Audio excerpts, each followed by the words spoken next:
When you used to feel demotivated, तो क्या करता था तब? कैसे अपने आप को वापस लाता था? क्या करता था?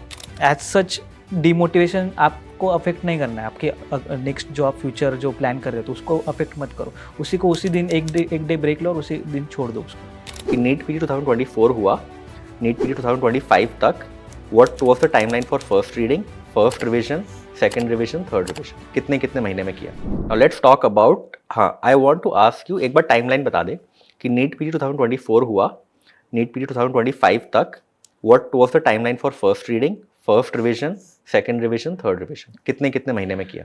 सो फर्स्ट रीडिंग मेरी हो गई थी दिसंबर एंड तक, ठीक है। अप्रॉक्सीमेटली 4 या 4.5 या 5 मंथ्स हो गए फर्स्ट रीडिंग के लिए। जुलाई में एग्जाम था? हाँ, नहीं अगस्त में एग्जाम था और फिर स्टार्टिंग के 10-15 दिन मैंने ऐसे ही मतलब सॉर्ट आउट करा था कि कौन से सोर्सेज ये वो, ठीक है। उसके बाद में दिसंबर एंड के बाद में फिर ऐसा था कि बहुत सारे लोग बोलते हैं कि सेकेंड रीडिंग को आपको हाफ करना है फर्स्ट रीड से, बट मेरा ऐसा था कि मैं सब कुछ भूल चुका था, फर्स्ट रीड का जो भी था, मतलब सब कुछ नहीं पर 50% ऑलमोस्ट भूल ही चुका था। तो फिर मैंने सेकेंड रीड को और अच्छा टाइम दिया, 3 महीने में मैंने सेकेंड रीड खत्म कर दी। जैन टू मार्च? हाँ, जैन टू मार्च। और उसके बाद में मई में एग्जाम थी तो 2 महीने बचे थे, तो मैंने जो थर्ड रीड है वो अपनी 1.5 महीने की लगाई और जो लास्ट है वो 15 डेज में लगाई। पर उस वक्त मुझे पता चला कि 15 डेज में नहीं होगा मेरा, मतलब मैं बहुत स्लो रीडर हूँ और मुझे ऐसा है कि मुझे फोमो हो जाता है कि अगर मैंने ये पेज नहीं पढ़ा ना तो ऐसा लगता है कि यार ये हो गया, तो मैंने उस वक्त कुछ छोड़ नहीं पाता है। हाँ, कुछ छोड़ नहीं पाता है, जो भी मैंने किया ना वो एटलीस्ट रिवाइज करना। हाँ, तो तब मैंने फिर इसका ये फायदा हुआ मुझे कि मैंने नीट में फिर 20 डेज दिए मेरे लास्ट रीडिंग को। ठीक है। तो वो तो कस्टमाइज है कि कोई लोग 10 दिन देते, 15 दिन देते, कोई 7 दिन देते, तो वो तो कस्टमाइजेबल है। ठीक है, let's talk about few important questions now. How did you balance theory plus revision plus MCQs? Balance मतलब अगर आज सब्सिक्वेंट रिविजन्स तूने करे उसमें तेरे को आरा नोट भी पढ़ने हैं, पुराना भी रिवाइज करना है, एमसीक्यूज भी करने हैं। सो let's talk about a particular day कि आज तूने डिसाइड किया कि पैथ पढ़ूंगा, तो कैसे डिवाइड करेगा उस डे को? तो सबसे पहले अगर मैं उठता था तो मैं स्टार्टिंग के हाफ आवर में मैं सेकंड 20th नोटबुक यूज ठीक है पढ़ता था। उसके बाद आपको पहले शेड्यूल बनाना है पिछले नाइट ही कि आप कल क्या पढ़ने वाले। लेट्स से कि मैंने आज जनरल पैथ और हेमेट का मैंने सोचा कि मैं आज जनरल पैथ पढ़ूंगा और हेमेट पढ़ूंगा, तो जनरल पैथ पढ़ने के बाद मैं कस्टम मॉडल लगाऊंगा जनरल पैथ का 50 MCQ का, डिपेंड्स 50-100, और हेमेट का लगाऊंगा 50-100 ऐसा। और उसके बाद में मैं लास्ट में जब मैं सोने से पहले एक PYQs का मिक्स्ड बैग कस्टम मॉडल लगाता था 19 सब्जेक्ट। बस I think that is pretty much it, you know. इससे ज़्यादा नहीं करने की जरूरत है, मतलब there is no FOMO after this. You should not have any FOMO कि मैं ये भी कर लूँ, ये भी कर लूँ, कुछ फ्री सेशन देख लूँ, खत्म, you are done. Let's talk about something like active recall and spaced repetition. उसका तूने, डिड यू यूज दैट, और तेरा क्या ओपिनियन है उसके बारे में?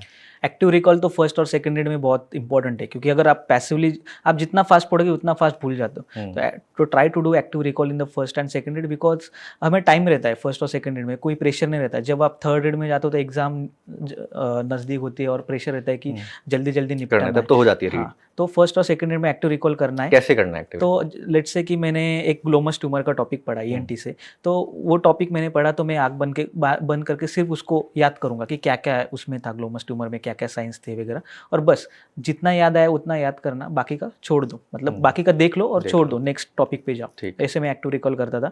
उसके बाद में स्पेस रिपीटेशन मैंने इतना नहीं किया था, क्योंकि मेरा ऐसा था कि मैं पूरी साइकिल कंप्लीट करने के बाद ही वो ऑटोमेटिकली हो जाता है। I think space repetition GTs दे रहे हो तो आप उसके थ्रू हो जाता है, या आपकी फर्दर साइकिल्स प्लान्ड होती हैं उसके थ्रू हो जाता है। बस मैंने पैथ, फार्मा, माइक्रो और बायोकेम का आपको थोड़ा करना पड़ेगा, 3 या 4 वीक में एक बार पैसिवली कर लो। कोई बात, स्टार्टिंग तो एक्टिव ही करना है, उसके बाद में पैसिवली कर सकते हैं 1 दिन 2 दिन में। चल, let's talk about now the very important phase in a student cycle, कि जब भी वो नीट पीजी की तैयारी कर रहे होते हैं ना, and this includes me also, they feel a lot demotivated and frankly very discourage कि भाई ये जिंदगी क्या हो गई है, right? And let's talk about that phase कि उस टाइम पर when you used to feel demotivated, तो क्या करता था तब? कैसे अपने आप को वापस लाता था? क्या करता था? डिमोटिवेट तो यही था कि जब कभी कस्टम मॉडल में पढ़ के भी मतलब नहीं आया स्कोर, या फिर सब्जेक्ट वाइज टेस्ट में भी पढ़ के नहीं आया स्कोर, तब ये था कि अगर मैं बहुत एग्जॉस्ट हो गया, डिमोटिवेट, तो मैं सिंपली 1 दिन का ब्रेक ले लेता था। क्योंकि इंपॉर्टेंट है कि आपको थोड़ा ये चाहिए, अगर आपने ब्रेक लिया तो नेक्स्ट डे आप और अच्छे से पढ़ पाते हो, क्योंकि आपने पिछले दिन तो कुछ किया नहीं रहता है। तो आप ये कर सकते हो, या फिर मैं मूवीज़ भी देखता था कभी कभी नाइट में, कि खाना खाने के बाद मूवीज़ देख ली, तो ऐसा मैं करता था। पर एज सच डिमोटिवेशन आपको अफेक्ट नहीं करना है, आपके नेक्स्ट जो आप फ्यूचर जो प्लान कर रहे हो तो उसको अफेक्ट मत करो, उसी को उसी दिन एक डे ब्रेक लो और उसी दिन छोड़ दो उसको। ठीक है, I think very very important है कि एक एक्टिव रीसेट करना भी ज़रूरी है during your exam preparation days, because not every day you will feel like studying, right. तो लास्ट फ्यू क्वेश्चंस पर आते हैं कि आपका एग्जाम अब 15-20 डेज, 1 महीना दूर है, right. This is the most important time. तो उस टाइम पर कौन से टॉपिक्स पढ़ने ज़्यादा इंपॉर्टेंट हैं, कौन से ज़्यादा सब्जेक्ट्स पढ़ने ज़्यादा इंपॉर्टेंट है, how to filter what to read and what not to read? तो सबसे पहले तो आपको वेटेज पहले जानना पड़ेगा कि कौन से सब्जेक्ट्स के ज़्यादा वेटेज, जैसे कि सर्जरी ओबीजी है, उनको आप निगलेक्ट कर ही नहीं सकते लास्ट 15 डेज में। तो मेडिसिन को आप एक बार कर सकते हो, क्योंकि मेडिसिन आप कितना भी करो तो क्वेश्चंस किधर से भी आ सकते हैं। और फर्स्ट ईयर अभी नीट पीजी की बात करें तो एनाटॉमी से 5-6 क्वेश्चन आते हैं।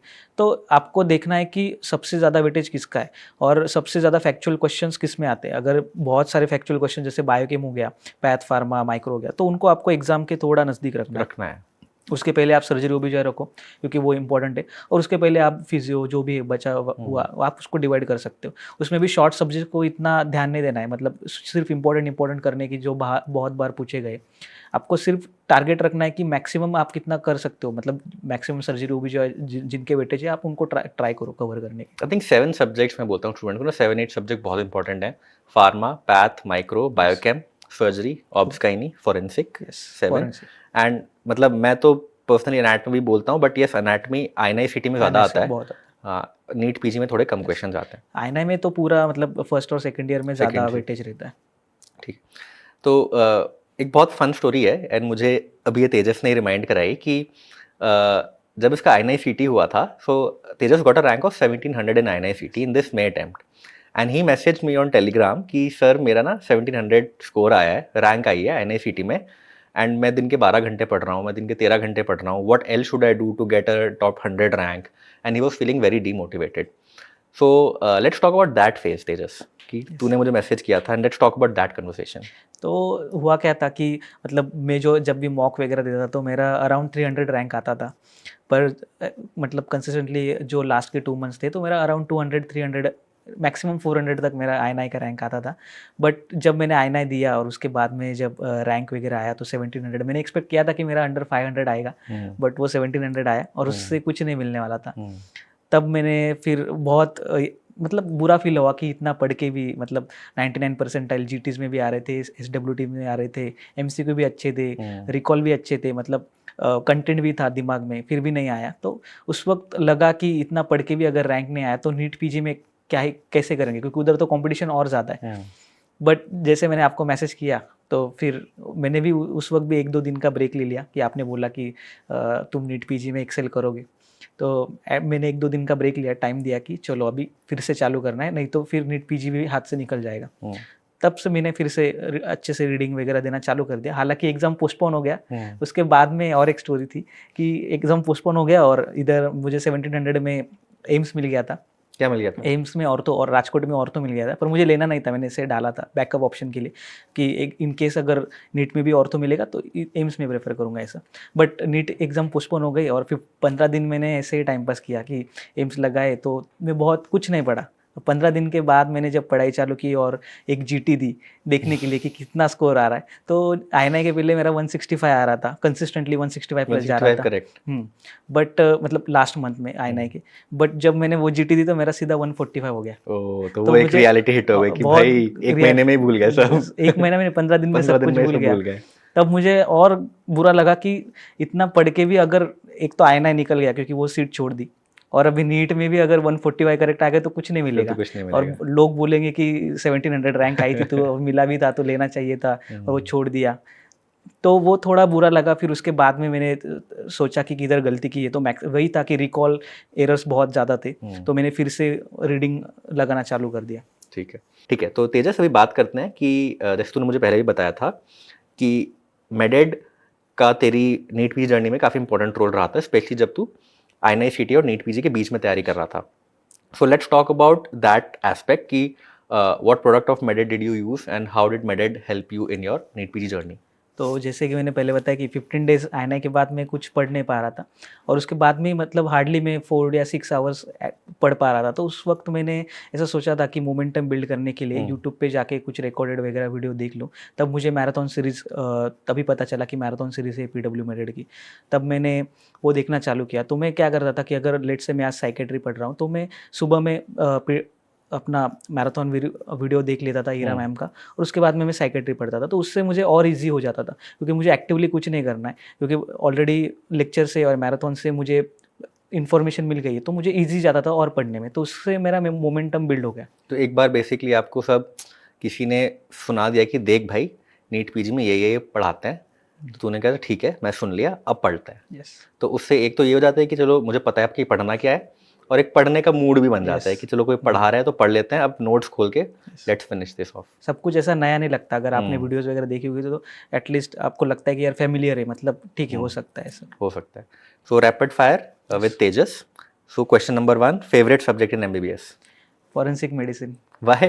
बिकॉज इंटरेस्टिंग है, बहुत इंटरेस्टिंग था सब्जेक्ट, क्योंकि उसमें पता चलता कि डेड बॉडीज या फिर क्राइम्स वगैरह कैसे हो रहे, तो इंटरेस्टिंग था इसीलिए। वैसे फेवरेट तो मेरा मेडिसिन ही है, बट पढ़ने में मजा आता था forensic. Least favourite subject? Least favourite psychiatry था, क्योंकि लैंग्वेज का मतलब उसमें क्या पूछते थे वो वही समझ में नहीं आ रहा था। वो अभी मेरे को नीट पीजी में पता चला कि साइकेट्री में थोड़ा लैंग्वेज का ये रहता है कि उनको क्या पूछना है, वो उनको क्या पूछना, थोड़ा इंग्लिश ज़्यादा है, इंग्लिश ज़्यादा है साइकेट्री में। Most productive time of your day, morning और night? Morning. Your go to study snack और ड्रिंक? चाय पीता था मैं तो। चाय, okay, good. One app you use the most during preparation apart from MedEd? Forest app to track study time. और मैं सभी को ये बोलता हूँ कि हमें लगता है कि हम 12 घंटे बैठ रहे हैं सुबह 9 से 9, बट आप एटलीस्ट ट्रैक करो कि आप एक्चुअल कितना बैठ रहे हो, क्योंकि अब बहुत सारा टाइम हम तो इंस्टा पे स्क्रॉल करते हैं या फिर पैसिवली किधर तो भी ऐसे गुम हो जाता है मन की, ये दिमाग में बहुत सारी चीज़ें। तो फॉरेस्ट आप कैसे यूज़ करनी है?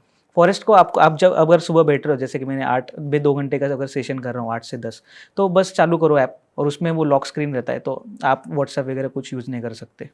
ओके, तो 2 घंटे फोन डेड है आपका? यस। और आप फुल फोकस के साथ रीड करना है। ठीक है। नोट्स और video lectures, what work best for you? Notes, क्योंकि एक्टिव रिकॉल मतलब एक्टिव रीडिंग ही इंपॉर्टेंट रहती है। वीडियो पैसिवली मतलब सिर्फ आपको डालते हैं आपके दिमाग में, पर एक्टिवली आपको पढ़ना ही। रिकॉल नहीं हो पाता, you can recall stuff from videos, you can recall stuff from a written thing. Yes yes. Longest study stretch you have ever done in a day? 15 hours.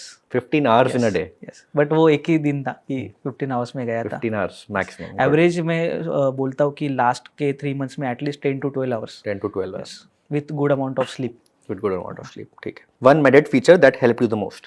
Mentorship and affordable price, I think. How many time did you check your result?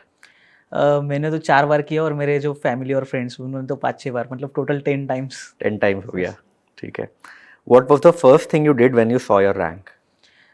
I hug my mother, because उनके चेहरे पे मतलब खुशी भी नहीं थी, और वो रो भी रहे थे, क्योंकि इतनी सारी मेहनत थी उसके पीछे। So where did you used to study? At home or in the hostel library?